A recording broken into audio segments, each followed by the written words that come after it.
Hello, this is Required Fields, and in this video I'm going to be doing another installment of my What's Been Spinning series, and we're going to discuss some of the albums I've been spinning as of late. I'm going to start off this installment with Riot City. This is an album called Burnin' Night. This album was released this last month, actually, May 2019. Riot City is their debut album, Burnin' Night. This is a metal band from Alberta, and they are very much in the vein of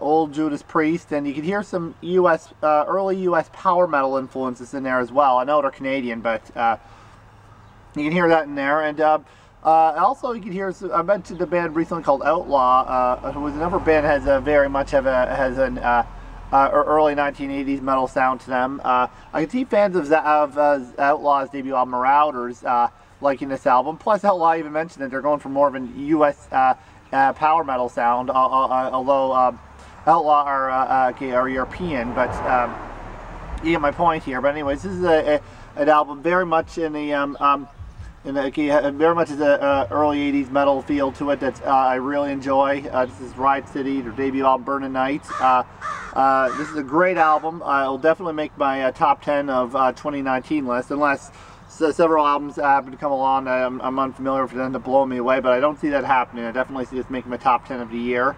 Anyways, this album has got a lot of buzz in the metal underground as well. A lot of people are talking about this release, but it's good to see an album this good getting the recognition it's getting. I really enjoy it. This is Riot City, the debut album, Burnin' Night. This is Monstrosity with Spiritual Apocalypse. This album was originally released back in 2007 on Metal Blade Records, and this is a death metal band I feel has never received their due, actually, which is too bad because they're one of my favorite death metal bands. And anyways, Spiritual Apocalypse is the fifth Monstrosity album of 6, and this is a solid release, although I do feel that their first couple releases with George Fisher on the as a vocalist are their best, along with their most recent album, The Passage of Existence, which is great. This is an enjoyable release. My favorite tracks on it would be the opening title track, and Triumphant Black would be the best tracks on it, I would say. But yes, this is another release from Monstrosity, worth checking out, Spiritual Apocalypse. This is Defiance, and this is their album, The Prophecy. Defiance is a Bay Area thrash metal band. It's usually compared to Testament, and it's pretty easy to see where those comparisons come from. They released 3 albums when they were initially together.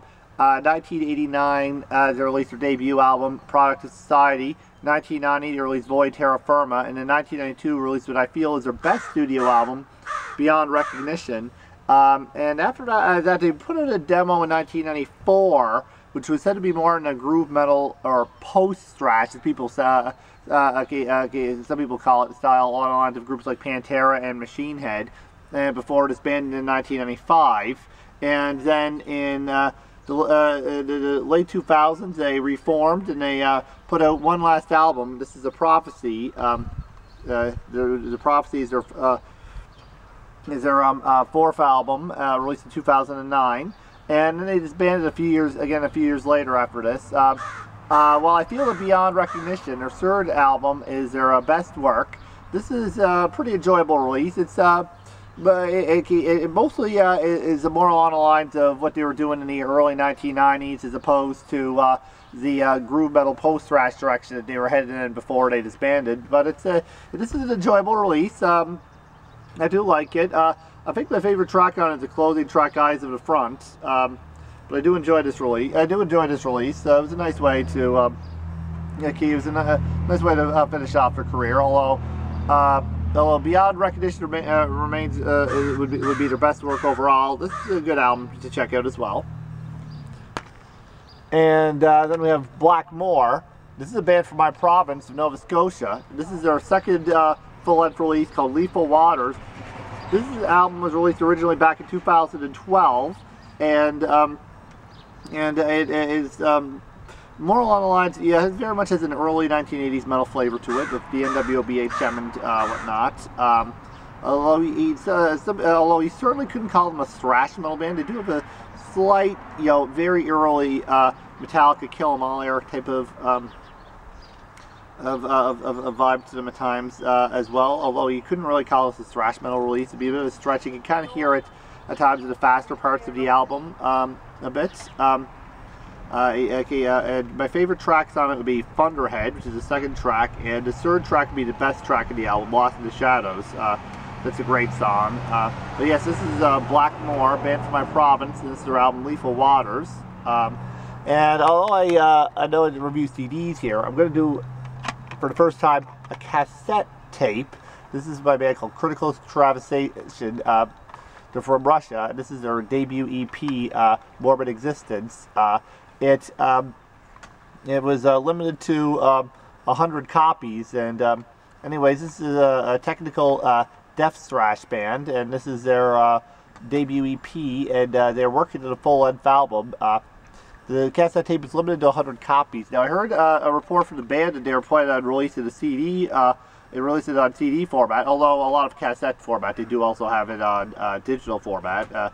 We also have a bonus track of the digital format. But but their label says they have no plans of doing so. I think it might be on a different label. They might be planning on issuing it on CD with. But anyways, this is Critical Extravasation, Morbid Existence, which is an EP worth checking out. Definitely worth your time if you're into the extreme metal. And anyways, I look forward to seeing what this band comes up with in the future. And anyways, that's just some of the stuff that I've been listening to as of late. Thank you for watching this video. This is Required Field signing off, and goodbye.